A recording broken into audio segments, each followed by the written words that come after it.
You know, I've lived 73 years on this earth, raised 4 children in our little split-level house here in Ohio, and I thought I'd seen every kind of family drama there was to see.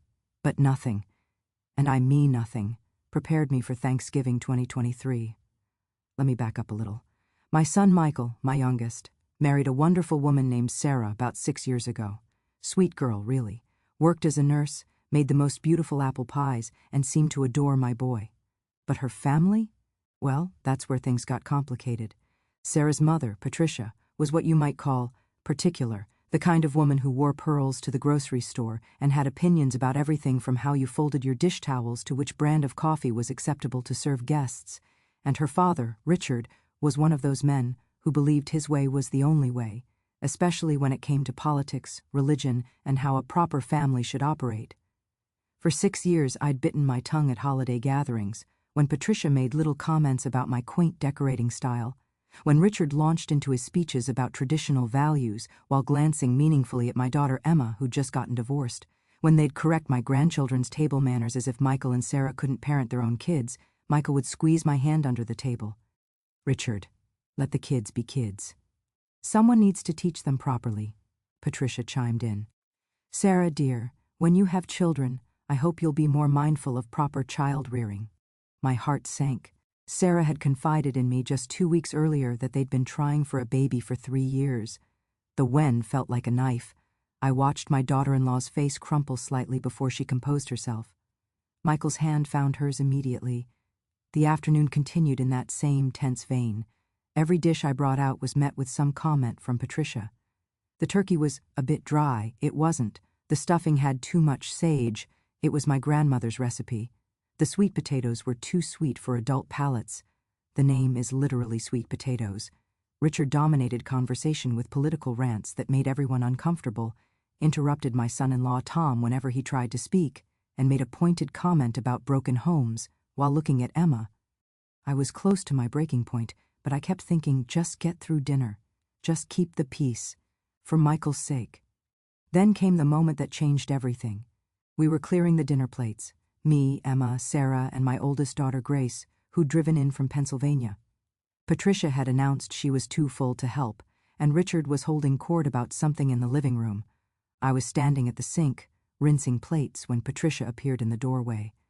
"You know, Linda," she said, and something in her tone made my shoulders tense. "I've been very patient, but I really must say something." I turned to face her, dishwater dripping from my hands. "It's clear that your family has different values than ours. The divorced daughter, the undisciplined grandchildren, this modest little home." She glanced around my kitchen, the kitchen where I'd packed thousands of school lunches, nursed sick babies at 3 a.m., taught my children to bake cookies. "I think it's time we establish some boundaries. Sarah deserves to spend holidays in a more appropriate environment. We have standards to maintain." The room went still. Emma gasped. Grace's mouth fell open. Sarah looked horrified. "Mom, no," Sarah started, but before she could finish, Michael's voice came from behind his mother-in-law, low and steady and absolutely furious. "Get out," Patricia turned. "Excuse me? I said get out of my mother's house right now." "Michael," Sarah looked panicked, but my son, my gentle, peacekeeping youngest child, stepped fully into the kitchen, and I saw something in his face I'd never seen before. Pure, protective fury. "For 6 years, I have watched you both tear down everything and everyone in this family. I've listened to your criticisms, your suggestions, your thinly veiled insults. I've held my tongue because I love my wife, and I wanted to keep the peace." "Now, Michael," Richard had appeared, his face reddening. "I'm not finished." Michael's voice rose. "This woman, my mother, raised 4 kids on a teacher's salary after my dad died. She put herself through night school. She's the kindest, strongest, most generous person I know. This home is filled with more love and warmth than your mansion has ever seen." "How dare you," Patricia sputtered. "No. How dare you? You've disrespected my mother, my sister, my nieces and nephew. You've made my wife feel inadequate. You've turned every family gathering into a performance where everyone walks on eggshells around you both." Sarah was crying now. "Michael, they're my parents." He turned to her, his voice softening. "I know, honey, and I love you, but I won't watch them hurt my family anymore. I won't raise our future children around people who think love comes with conditions and judgments." My eyes filled with tears. Future children. He'd said it with such certainty, such hope. Michael looked back at his in-laws. My mom lost her husband 20 years ago and never once complained. She worked 2 jobs to keep us in this house. Every holiday, every birthday, every scraped knee, she was there. This modest little home is worth more than all your designer furniture combined because it's filled with actual love. If you can't respect her, respect this family, then you're not welcome here. Sarah and I will visit you, but there will be boundaries, real ones, and they start now. Richard stood there, face purple, mouth opening and closing. Patricia looked like she'd been slapped. "You'll regret this," Richard finally said. "No," Michael replied quietly. "The only thing I regret is not standing up sooner." After they left, in a storm of slammed doors and Patricia's theatrical sobbing, the house fell silent.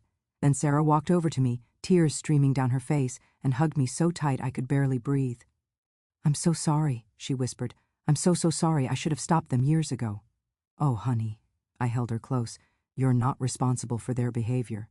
Michael came over, wrapping his arms around both of us. My other children joined in, and suddenly I was in the center of this enormous group hug in my kitchen, all of us crying and laughing at the same time.